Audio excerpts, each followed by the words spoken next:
proper excited today. I'm back with my mate. Can't wait, Jay. We're playing. Mate, we are, and I'm proper excited for it. We've got loads of little things coming up today. We're going to get quite a few videos on, aren't we, mate? Yes, a few YouTube clips. What this one involves is us talking about, big matches. There's loads and loads to enter. In fact, it's probably never been a better time, has it, really? No, we are spoiled for choice now, aren't we? Absolutely. There's feeder matches, there's obviously river matches, natural waters, and obviously there's all the commercial ones, Maybe Match This, the Fishing Mania, and the Golden Reel. Yeah. We're going to have a quick chat now about, sort of the thought process, preparing and this, that, and the other, and what we do. Because he's won one or two, haven't you, mate? Yeah, you have one yourself. Oh yeah, I forgot about. Don't I not mention that? Back a few years ago, but he seems to be in every final every year, don't you, mate? And it can't be luck. You know what I mean? This is what we're trying to get across now. It's not luck; it's the preparation that you put in. I mean, I do a little bit of prep. Oh, what? Did I look? Yeah. To be fair, Rich, no, mate. It was skillful fishing. It wasn't. It was superior coaching. Or it could have been the fact that you drew the best peg on the old complex. But no, not taking that away from you, Rich. You smashed it, mate. Didn't really. But no, getting back to it. So, Jay, your typical setup. I mean, there's never been a better time now, sort of this time of year when it's cold. We're not doing much coaching because it's too cold for people to go out. Yes. So it's great to, sort of like redo your elastics and get some rigs done into it, mate. Yeah, pretty much. You can do a bit of prep now for the sun, but I don't like doing that. I like prepping for what I've got coming. Right, okay. I mean, I so tend to lose track. How do you work it then? You sort of like see a match that you're going to go on, then you do like a couple of days prep before it then, or? Probably not. It's worse than me. I thought I was pretty bad. No, I'll look at a month ahead, and then I'll probably, I'll work out what hooks I've got to tie for the month ahead, and then I'll tie the rigs. Tie hooks? You're not using like hooks to nylon? No. Mate, they're the future. They're like proper. But no, covering sort of a month. Yeah. I mean, that's otherwise you just end up with too much prep. Yeah. And I find that I do prep that I don't need if I do that. Right, okay. I mean, so just focusing on what I've got coming. So like, I'd love it, Jay, if you sort of like over prepped, and then anything that you don't need, you could like pass it on to me, couldn't you? But not now that you've gone somewhere else, you can't. But anyway, that's by the by.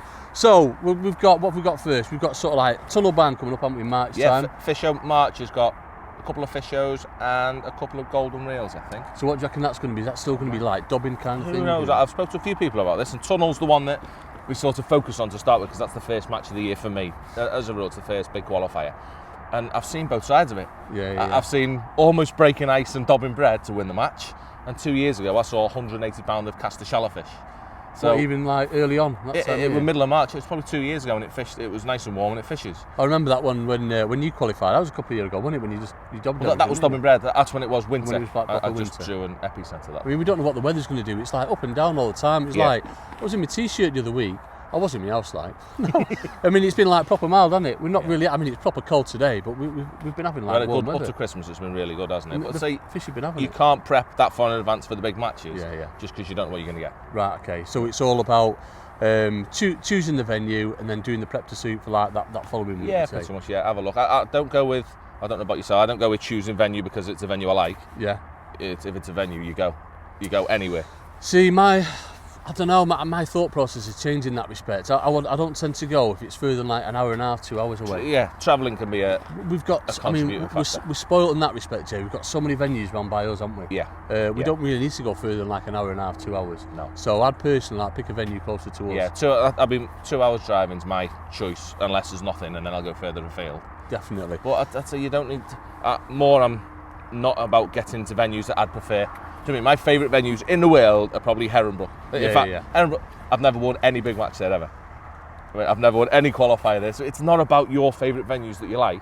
You've just got to go. It's all about that, and it's all about drawing the peg that you get a chance. Yeah. And not making this, keeping things as simple as possible. If you get a chance of winning the match, a peg that's capable of winning. Yeah. It's about not fishing to your strengths and all that sort of thing, which you get told a lot to do. It's about doing the right thing to win the match. Yeah, adapting, isn't it? Yeah, do you know what I mean? If it's freezing cold, you're going to win the match dobbing bread. I mean, individual winner. It's not going to make the most of every peg. Individual winner, that's more than likely what's going to happen. In the summer, it's going to be shallow fishing or edge fishing. Yeah. You just got to do what's going to win the match. Definitely, and I think a lot of people get waylaid sometimes in that they have like so much gear set up, don't they? They fish it like a normal match. Now, these big matches, you can't fish them like a normal match, can you? No, definitely not. You're there for one reason. You've got to win the match. Now, I've done it myself in the past, certainly when it's been colder. I've gone in the bag, I've drawn a peg that I know has got absolutely no chance, so I've not gone to it. Yeah. I know some people moan about that, but for me, I know the venues, like parties for example, like I coach there a lot, I fish it a lot, all the time. Yep. I know if I'm in the right area, even like going into the summer as well, if I'm not in the right area, it's pointless going for me.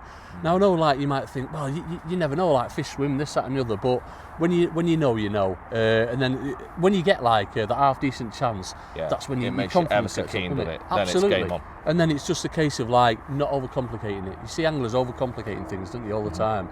Yeah. It's all about sticking to your guns, sticking to your strengths, what you're good at, not setting loads of gear up and just making it work. Doesn't always happen, but when it does, it's going to be your time. That's how you have to approach your peg, don't you? Yeah, I have the mentality of, if I do as few things as possible, if I'm on a peg that's capable of winning, there's enough fish present, then I keep all them fish in one or two areas so I can really make a mess of them. I don't want to look after my peg and sneak fish all over the place, unless, say, those first few matches in March could dictate that. It could be a bit of a wintry match with a low weight affair, but once it gets April onwards, you're talking, I'd say most matches, they're £100 plus, without a doubt. Yeah, every single match. So you've got to catch, in most cases, a lot of fish to do any good. So you just got to fish really positive, 2 places, 2 lines, and get the job done if your peg's good enough to do it. And the fact that, obviously these are big matches we're talking about, anything from 120 to 200 pegs. Yeah. If you do get a bit of room, sometimes in these matches, the last couple of hours, after 3 hours, you'll get anglers packing up, and that can make all the difference. Yeah, on them big fish venues, it can really change things, can't it? Mate, I've seen it before. Yeah, I've seen it before in the past. You're in the area, like nothing's happening, and all of a sudden people start packing up around you, and all of a sudden like your tip starts going round and you start getting a few indications, don't you? Yeah. And again, that's little things like that just get your confidence. Yeah, if you've gone to your peg, then you don't give up. What are you trying to say if you've gone to your peg? Well, like we said, there it is. No, it's right. If you're still there with 2 hours to go, it's game on. You're trying as hard as you possibly can. Definitely, and I think obviously it changes a bit from like, sort of like winter, spring qualifier to like summer ones. Summer ones, you can always sort of like do things like force your peg, can't you? You can always sort of like try and make things happen. It doesn't always work, but you can try and make things happen. Whereas a winter, if you try and force it a bit, they just back off from you. You can't do anything, can you? No, definitely. You've got to do the right thing at the time of year, haven't you? But so hopefully all the qualifiers will be in decent weather, but with a bit of luck. You never know with our climate, mate, do you? No. It's just one of them things. But no, I mean, personally, I don't fish as many of them as what I used to. But when I'm there, it's the buzz about it, and they're proper, really popular again now, aren't they? It went through a bit of a lull, but they're phenomenal. And when you get into that big stage, we'll talk about the finals now, Jay. When you get into the final, it's the buzz, isn't it? It's not like the night before in the bar getting straight on it, out like that for me. It's just all about being part of all and like chatting to people in it, like their thought process. You get some who like might not have experienced it before, like proper your nervous. First final is the best final proper, of your fish, isn't it? Proper twitchy bum time. You know what I mean? You look around, you see all them people, you're like, what's going on? But for anglers like Rich, you weren't that bothered, were you, mate? No, he wasn't that bothered at all. He just got around telling everyone I was going to smash it on the day. He was texting me halfway through. Are you catching? He's a legend.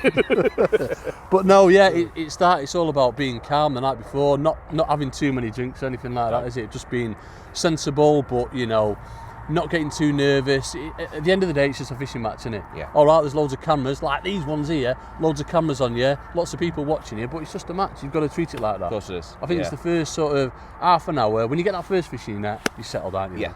Once you've caught a couple, then it's quite nice. You catch more than a couple, though.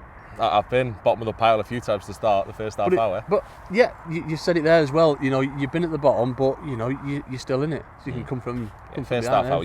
It's the thing I like about big matches, fishing in particular. Yeah. I don't know if I like it, but it's quite interesting. Is watching how the scoreboard changes. That you'd never know what was happening in a normal match. Yeah, you can watch what people are doing and understand a little bit from what you're seeing. But it's amazing how the weights change throughout the day and how people come from nowhere and things like that. That's the point. Obviously, you're focused on your fishing in these big matches, but certainly Fishermania when you've got your bankside runner as well. I mean, I can remember obviously I had Andy Bennett, the bagger, next to me, and I couldn't, awesome, someone like that, and he's looking out what's going on. He's keeping an eye on you. Yeah. Whereas like you're so engaged in the actual fishing match, you need someone like that, don't you? And that's a bit of an advantage you get. Yeah, definitely. Sometimes. You need a good mate sat with you. Well, I do anyway. Calm you down, don't you? But yeah, they're a phenomenal match to be involved in. They're well worth the frustration, if you like, of putting some time into the qualifiers, about being persistent in them qualifiers through the bad times, because it's all worth it at the end, and you never know, you might end up with that big check. That's it. You might feel as though, you go sort of like sometimes 2, 3, 4, even more years in, and with a chance, but it takes that one chance, that one draw, and then, it's all about going and making the most of it, isn't it? Yeah, and when you do it, it's just, it's phenomenal, mate. It's absolutely the brilliant. best. I'd still say that the first one is still the best, though. All right, mate. Just No, mate, you can't. You just none can't come describe close. it, can you? The first one that you win it's unbelievable. Bit cold the water though when you go jumping in. I've had a bit of both. You I've got nice bombing? and warm, and I've had it freezing as well. Oh, have you now? Just because you won like 28. All right, Jay. But no, it's brilliant. As I say, it's all about that preparation, not being overawed by the event, and just treat it as a normal match. Isn't it? It's a day That's out. what it's all about. Yeah, block it all out and just enjoy yourself.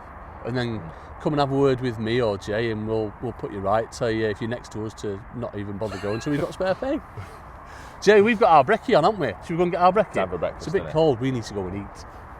See you in a bit.